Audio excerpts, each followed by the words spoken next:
இது மக்கள் அரசாட்சி.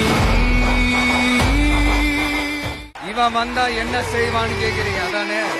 அதை செய்வோம் இதை செய்வோம் இந்த பொய்யான வாக்குறுதிகள்லாம் எப்பவுமே கொடுக்க மாட்டோம். எது நடைக்கு சாத்தியமோ எது உண்மையோ அதை மட்டும்தான் கொடுப்போம். ஏழ்மை வறுமை இல்லாத தமிழகம், குடும்ப ஆதிக்கம் இல்லாத தமிழகம், ஊழல் இல்லாத தமிழகம், உண்மையான மக்களாட்சி, மனசாட்சி உள்ள மக்களாட்சி. ஆட்சிக்கு வந்தால் அதை செய்வோம் இதை செய்வோம் என்றீர்கள்.